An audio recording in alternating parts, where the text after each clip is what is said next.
Hello students. आज हम एबल्स test start करने वाले हैं और इससे पहले वाली वीडियो में हमने एबल्स लेमा किया था। तो अब हम स्टार्ट करते हैं एबल्स टेस्ट। तो एबल्स टेस्ट क्या कहता है कि अगर हमारे पास एक सीरीज है summation over n running from one to infinity a n, ये एक सीरीज है और वो कन्वर्जेंट है हमारे पास। If summation over n running from one to infinity a n is convergent and the sequence एक सीक्वेंस बी एन है और वो मोनोटोनिक है और वो बाउंडेड है। क्या कह रहे हैं?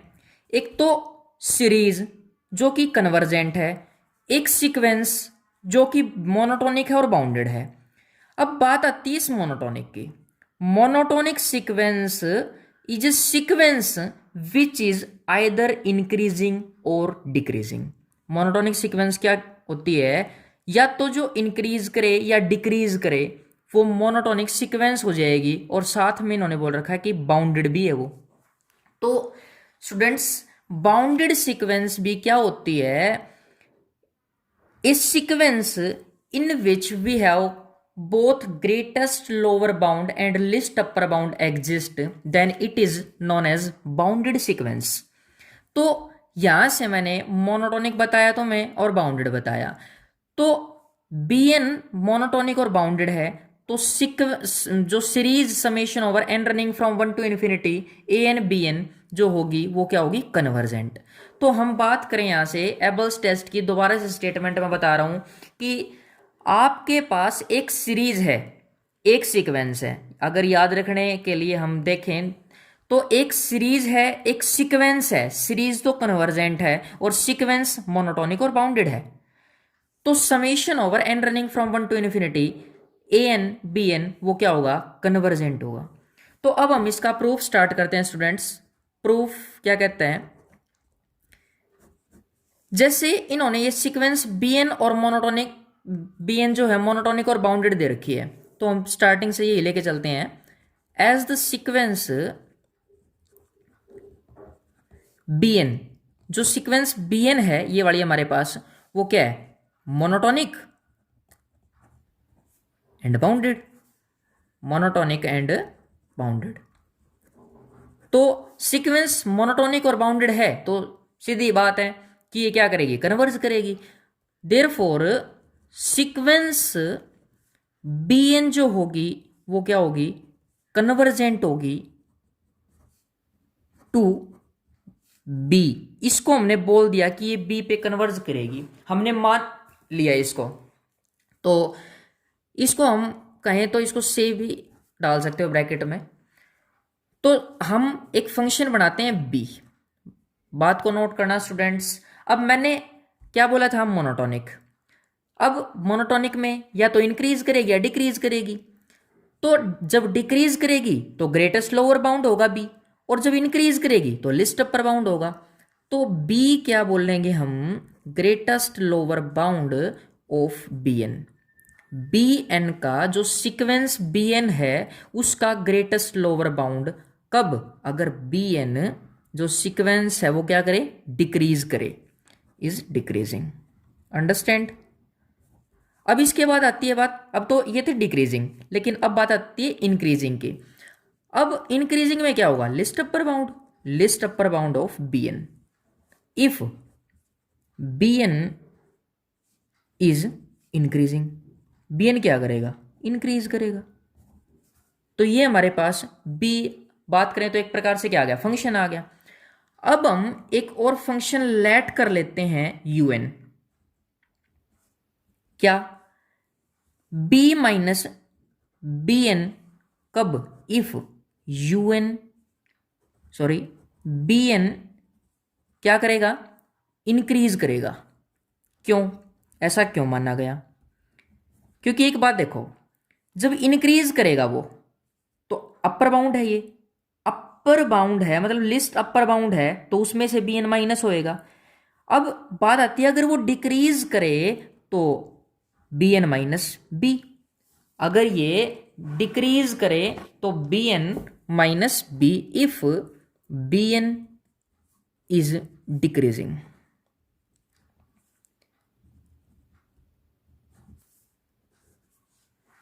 अगर आपको यहाँ से कोई स्टेप समझ नहीं आता स्टूडेंट्स, तो कमेंट बॉक्स में ज़रूर बताइएगा इस चीज़ को। तो इससे नेक्स्ट हम बात करें कि अगर हमने UN क्या मानना है, इंक्रीजिंग के केस में और डिक्रीजिंग के केस में फंक्शन मान लिया, तो हमें इतना पता है कि जो UN है वो क्या होगा, greater than equal to 0। n की वैल्यू कुछ भी हो वो ग्रेटर देन इक्वल टू 0 रहेगा फॉर ऑल n, एंड जो लिमिट होगी summation over n running from one n tends to infinity UN, वो क्या होगी, 0। क्यों? अब बात आती है ये 0 क्यों होगी, क्योंकि जब हम n इन्फिनिटी को टेंड कराएंगे तो bn क्या है, b माइनस बी 0, यहाँ से देखें तो b minus b that is also 0। तो limit over n tends to infinity UN is equal to 0। अब बात आती है कि जो UN फंक्शन है वो इंक्रीजिंग है या डिक्रीजिंग है, या जो UN सीक्वेंस है वो इंक्रीजिंग है या डिक्रीजिंग है, इसकी टर्म्स के बारे में बात करें तो हमें पता है कि अगर मान लो कोई सीक्वेंस है या फिर उसकी टर्म जो nth टर्म है वो an ले ली, हम क्या करते हैं an+1 और निकाल लेते हैं। अगर an greater than equal to an+1 आ जाती है तो इस केस में क्या होगा, हमारे पास ये डिक्रीज कर जाएगा। क्यों? क्योंकि उससे नेक्स्ट वाली टर्म मतलब an+1 उससे क्या आ गई, छोटी आ गई, तो वो डिक्रीज कर रही है, मतलब आगे से आगे जो टर्म्स आ रही हैं वो छोटी होती जा रही हैं। अब अगर हमारे पास an less than equal to an+1 आ जाए तो उस केस में क्या हो जाएगी, इंक्रीज का हो जाएगी। क्यों? क्योंकि an+1 मतलब उससे जो बड़ी टर्म है वो बड़ी आ रही है उससे पहले वाली टर्म से, तो मतलब आगे से आगे जो टर्म्स हैं वो बढ़ती जा रही हैं, तो इसलिए इस केस में हमारे पास ये क्या कर जाएगा, इंक्रीजिंग सीक्वेंस हो जाएगी। तो अब बात आती है, और ये कैसे पता लगाएं, यहां से हम क्या करेंगे, an माइनस an+1 अगर ये 0 से बड़ा या 0 के इक्वल आ जाए तो हम क्या बोलेंगे कि इससे हम क्या लिख सकते हैं, an is greater than equal to an+1। तो इस केस में हम बोल देंगे कि ये डिक्रीजिंग सीक्वेंस है, अगर लेस आ जाए तो ये बोल देंगे इंक्रीजिंग सीक्वेंस है। तो ये आपके पास इंक्रीजिंग और डिक्रीजिंग का कंसेप्ट बताया स्टूडेंट्स मैंने।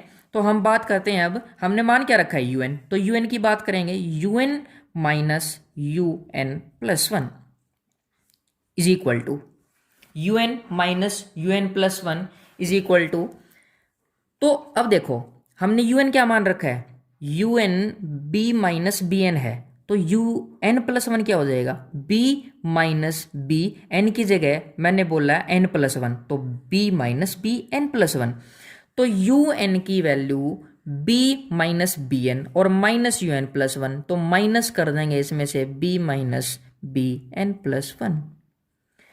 कब? बात वही फिर से कि वो इंक्रीज करे, तो if BN is increasing, if BN is increasing, similarly BN minus B minus इसमें से क्या, अब वही UN+1 अगर देखें तो BN+1 आ जाएगा यहाँ पे, और माइनस क्या हो जाएगा उसमें से B, if BN is decreasing.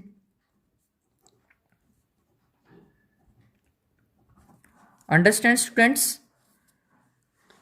तो अब बात आती है UN minus UN+1 is equal to, अब देखो यहां से B minus b cancel out हो जाएगा, तो माइनस माइनस ये प्लस हो जाएगा, BN+1 minus BN, BN+1 minus BN if BN is increasing, if BN is increasing, so similarly minus minus plus minus b cancel out, ये क्या हो जाएगा, BN minus BN+1 if BN is decreasing. यहां तक clear होगा students? तो अब देखना bn plus 1 minus bn if bn is increasing, bn minus bn plus 1 if bn is decreasing। तो यहां से अगर इस डेटा से अगर हम ऑब्जर्व करें तो ये क्या है, greater than equal to zero, तो ये हमारे पास क्या हो जाएगा, greater than equal to zero. तो un minus un plus 1 is greater than equal to zero for all n belongs to n, means un is greater than equal to un plus 1 for all n belongs to n। तो अब देखना, मैंने आपको जो ये चीज बताई थी कि इस केस में हमारे पास जो सीक्वेंस होगी वो क्या करेगी, डिक्रीज करेगी। तो यहां से ये वाली चीज और ये वाली चीज देखो क्या है, हमारे पास अब क्या आ गई, जो सीक्वेंस un है वो क्या होगी, डिक्रीजिंग सीक्वेंस होगी पॉजिटिव टर्म्स की। So this shows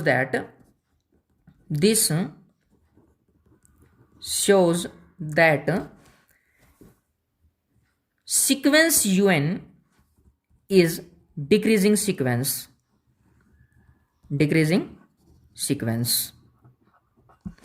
of positive terms। अब देखना बात को ध्यान से, अब यहां तक हमने डिक्रीजिंग प्रूव किया है इसको। अब हम क्या लिख सकते हैं, अब ठीक है डिक्रीजिंग प्रूव कर चुके हैं, इसको जो हमने ये un माना था इससे पहले वाले में, इसको आप फर्स्ट नाम दे दो। क्या नाम दे दिया इसको, फर्स्ट। तो इस इक्वेशन से हम bn की वैल्यू लिख सकते हैं क्या, देखना ध्यान से। अगर यहां से un को b माइनस bn ले, देखना स्टूडेंट्स यहां से ध्यान से, un को b माइनस bn लिया तो bn की वैल्यू क्या होगी, इसको इधर ले आओ, इसको उधर ले जाओ, तो bn is equal to b minus un, बात वही आ गई। अगर ये, अब देखना, अगर ये इंक्रीज करेगा तो bn b minus un। Similarly decreasing के केस में bn की वैल्यू हम फाइंड आउट कर लेंगे। So bn can be written as bn is equal to b minus un if bn is increasing, अगर ये इंक्रीज करे तब। Similarly, we can write b plus un if bn is decreasing।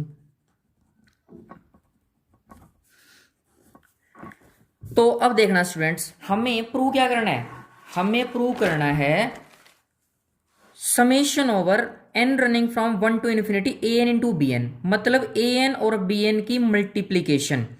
तो बात करें, हमने bn फाइंड आउट कर ली, bn ये आ चुकी है, bn आ चुका है, तो इसकी मल्टीप्लाई an से कर देते हैं हम, an into bn is equal to, जैसे ही यहाँ पे मल्टीप्लाई करोगे b into an minus an un, similarly b into an plus an un।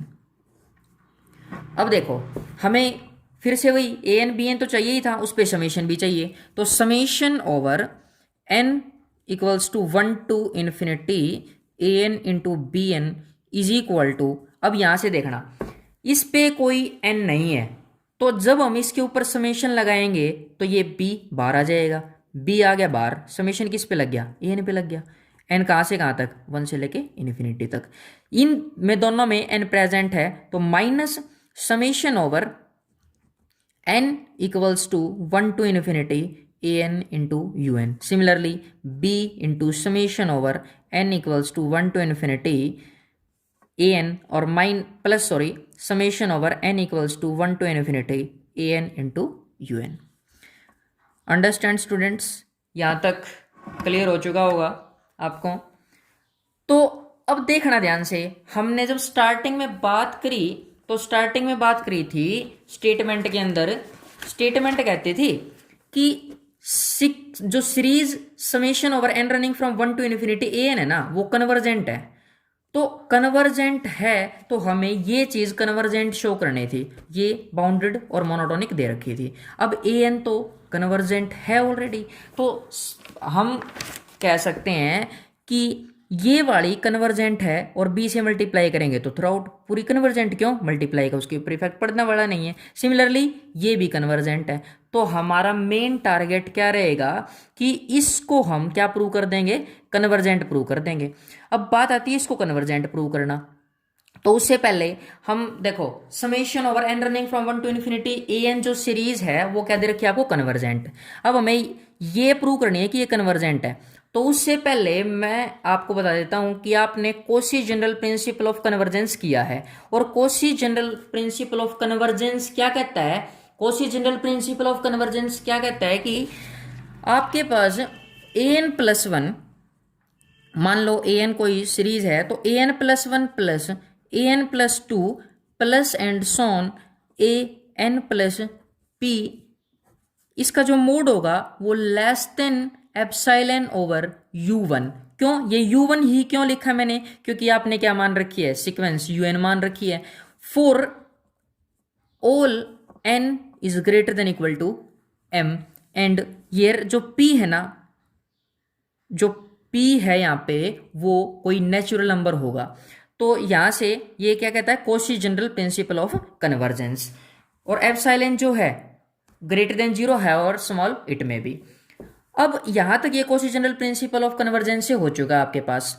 अब एक बात और सुनो स्टूडेंट्स, आपने एबल्स लेमा में किया था और एबल्स लेमा में आपने रिजल्ट पढ़ा था, उस रिजल्ट का यूज करके हम लिखेंगे a n plus one, a n plus one u n plus one plus a n plus two u n plus two plus and so on a n plus p into u n plus p का mod is less than epsilon over u one into u n plus one. इससे पहले वाली video में students मैं एबल्स lemma करवा चुका हूँ, और अगर आपने वो वीडियो नहीं देखी है तो हम उसका लिंक डिस्क्रिप्शन में डाल देंगे, तो वो ध्यान से आप एक बार देख लीजिएगा। तो यहाँ से ये क्या कहता है, एबल्स लेमा से हमारे पास क्या होगा, is less than epsilon over u one u n plus one. बाकी मैं आपको एक बार बता भी देता हूँ, ये चीज़ आपने पढ़ी है, summation over k equals to 1 to n a k into B के जो था वो एम बी वन से बड़ा था और लेस देन इक्वल टू था एम इंटू बी वन। अब अगर हम बात करें तो ये क्या चीज़ है, एक प्रकार से एम ही बोल सकते हैं इसको, और ये क्या है, बी वन बोल लो। क्यों, क्योंकि यहाँ से क्या है, अगर हम k equals to 1 to n बोलें तो a one b one, a two b two इस हिसाब से लेके चलेंगे। अगर हम फर्स्ट टर्म लेके चलें तो ए वन बी वन होगा। तो यहाँ पे क्या है, अब हमारे पास b की जगह यू एन प्लस वन है, ए वन नहीं है बल्कि n प्लस वन है, तो यहाँ पे क्या हो गया, वो यू एन प्लस वन। तो similarly we have u n जो है वो ग्रेटर देन इक्वल टू था किससे, यू एन प्लस वन से, एन की किसी भी वैल्यू के लिए था ये। तो अब हम क्या कह सकते हैं, यू एन जो होगा वो greater than equal to u n plus one है, तो यू वन जो है वो भी तो greater than equal to u n plus one होगा। तो यहाँ से अगर हम बात करें तो a n plus one into u n plus one जो है plus a n plus two into u n plus two plus and so on a n plus p into u n plus p mod is less than equal to epsilon over, sorry less than epsilon over u one. और ये क्या है, अब अभी मैंने बताया कि you one जो होगा वो यू एन प्लस वन से बड़ा है। अब यू एन प्लस वन से बड़ा है तो सीधी सी बात है ये बड़ा ही रहेगा, इंटू में यू वन कर दिया। ये बाय मिस्टेक मैं यहाँ से लेके चल पड़ा था, तो epsilon over u one into u one. अब a n plus one into u n plus one plus a n plus two into u n plus two plus and so on a n plus p into u n plus p mod is less than epsilon. अब इससे हम क्या कह सकते हैं कि summation over n equals to 1 to infinity a n into u n, जो ये सीरीज है वो क्या होगी, कन्वर्जेंट होगी। क्या बोल सकते हैं हम इसको, ये कि ये कन्वर्जेंट होगी। तो अब देखना स्टूडेंट्स, हमने एक रिजल्ट किया था, क्या रिजल्ट था वो, कि यहाँ से सॉरी ये देखो, यहाँ से ये वाली क्या थी, कन्वर्जेंट, हमें यही कन्वर्जेंट प्रूव करनी थी, मीन्स ये कन्वर्जेंट प्रूव करनी थी, ये कन्वर्जेंट प्रूव करनी थी, और ये हमारे पास अभी आ चुकी है। तो यहां से इस कंप्लीट को हम क्या बोल सकते हैं कि कन्वर्जेंट होगा। तो एक काम करो, इसको सेकंड इक्वेशन नाम दे दो और इसको थर्ड इक्वेशन नाम दे दो। तो हम लिख सकते हैं from second and third, from equations second and third, summation over n equals to 1 to infinity an into b n, वो क्या होगा भाई, कन्वर्जेंट होगा। Understand students? अगर आपको इसमें कोई प्रॉब्लम आती है किसी प्रकार की तो आप कमेंट बॉक्स में ज़रूर बताएं, और इसके साथ साथ लेटेस्ट वीडियोस का अपडेट्स पाने के लिए हमारे चैनल को सब्सक्राइब जरूर करें स्टूडेंट्स। तो हम मिलते हैं नेक्स्ट वीडियो में, और नेक्स्ट वीडियो में हम स्टार्ट करेंगे डिरिचलेट टेस्ट।